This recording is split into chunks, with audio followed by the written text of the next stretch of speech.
Hey guys, good afternoon. It's Friday afternoon, the 5th, I believe.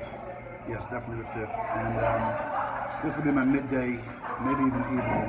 I'm in Winslow, Arizona, and the reception, the connectivity here has just been bizarre. I have 3 bars, but I can't text, I can't email, I can't get anything on the internet.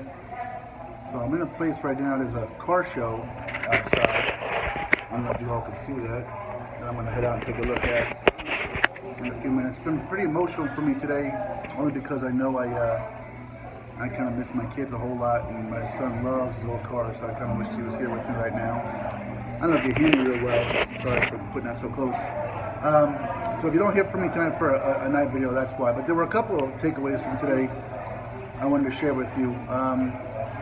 One was a little bit bizarre. And when I got into town, I was up at a mini mart up north of here, about a mile or so. And I was sitting down trying to get some reception and talking to people, and just sitting down getting myself situated. And both my topics today are going to involve Native Americans.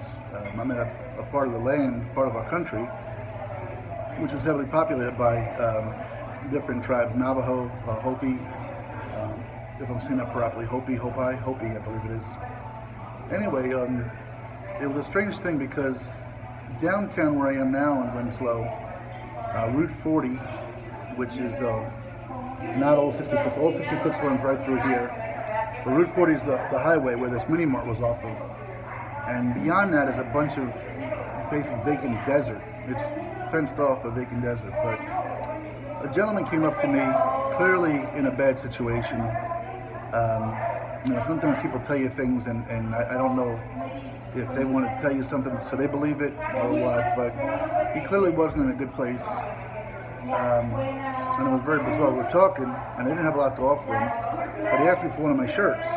So I gladly gave him, I don't have a lot, but I gladly gave him one of my shirts. And it was the strangest thing, I'm not lying to you, when inside of 5 minutes after that, like 3 or 4 people came out of nowhere asking me if I had a shirt for them too. So I tried to give away what I could to help these folks, but it was just surprising to me how, as I've said, as I've come across since almost Amarillo, I assume most of these people are homeless or struggling. A lot of them have just a small little tiny backpack on.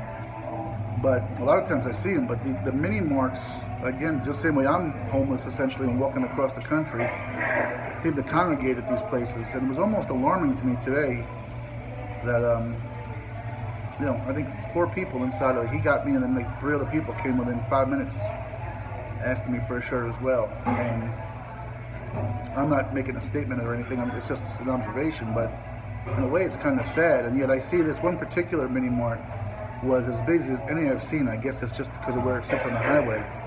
It was just wall-to-wall people coming and going and coming and going and coming and going, and then there's these other, the complete polar opposite, these folks struggling and in need. And it's just a weird dichotomy we have in this country.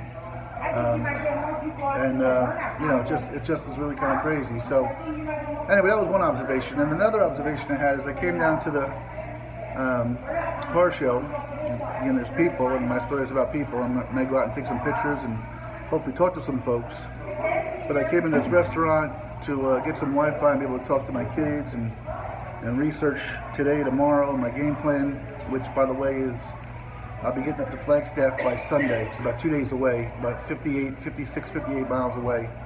But I was sitting here next to a gentleman, and it was very intriguing. He's Native American Navajo, and he started asking what I was doing, and I explained to him what I'm doing, why I'm doing it.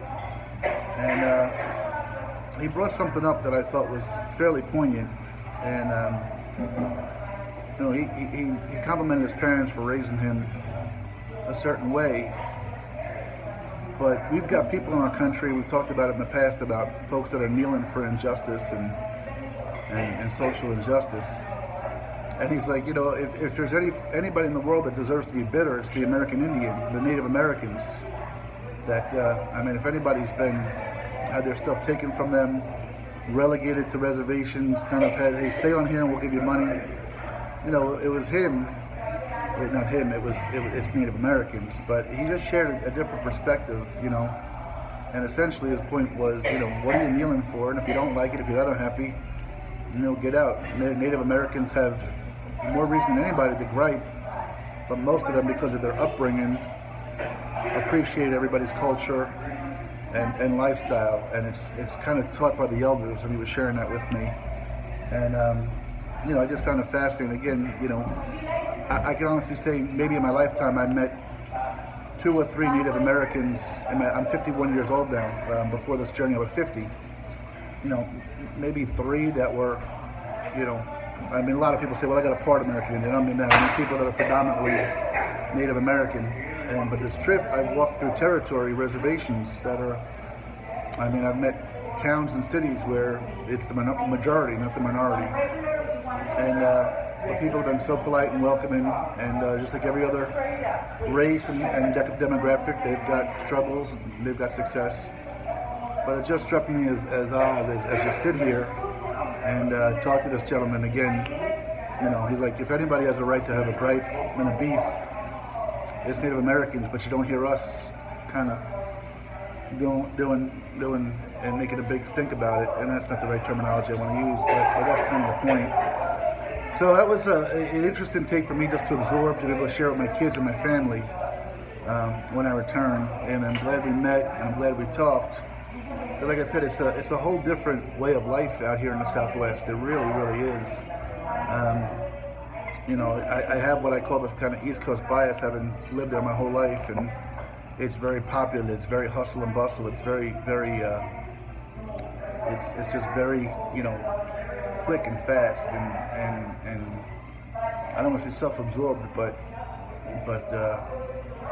movers and shakers. It's always evolving and it's always moving. Out here, it doesn't move so fast. Out here, it doesn't evolve so fast. It's a different way of life, and I definitely have a greater respect for Native Americans than I did before, and not because I didn't before, just because I've seen some of what their life is and what they, I got to talk to them. They just became real to me. Before they were a image on a television screen. They were what's the word I'm looking for? Not a caricature, but they were a persona. Now they're real to me. They're flesh and blood. I've met them, I've talked to them, I've held them, I've hugged them. I'm shaking their hand. It's just, a great respect I have for those members of our society. And like I said, if looking back now, as I said, if anybody has a right to have a beef with treatment and things like that, it'd be the Native Americans. So it was just interesting to hear from Navajo his perception of politics and life and some of the things that are going on, and how the family structure plays such a vital role in being a role model and such. So I don't even know why I share all that. It's not really a statement. I'm just kind of sharing with you some of this afternoon's activity while I have a little bit of cell phone reception here. So have a great night, guys. I'll try to get a night video out if I can, but as I've said, the reception here in town, I've had 3 bars and yet I can't even send a text message. The text message comes back, message send failure or something. So anyway, love you all. Thanks for following. 3 weeks from today, at this very moment, I will be done walking. I will have reached the Santa Monica Pier. I will have hugged and loved anybody that's there to welcome me. I'm sure I will have shed many, many tears, and that's where life's at. So we're 3 weeks away. I'm 2 weeks away from Flagstaff. Bob and Sue are going to grab me on Monday. I got to finalize that with them and head down to Phoenix.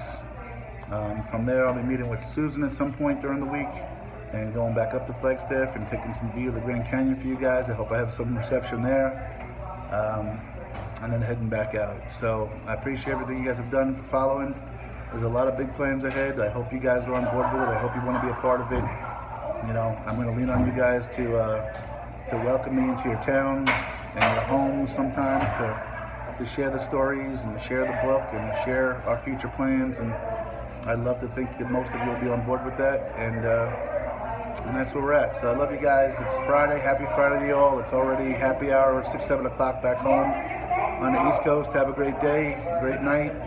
Be safe. Oh, our 3 college football, shoot. They might have been getting ready for kickoff, so not yet. But we have our 3 high school football teams. So to the Triton Trojans, to the Bourbon, to the Ontario team out of Ontario, Ohio, and just escaping for the Cougars. No, they're not. And the Crestview Knights out of Convoy, Ohio. Keep getting it done, guys. Have a great night tonight. Go out, play hard, get us some wins, get me some updates tomorrow. And I love you all. Have a great day, guys. Take care.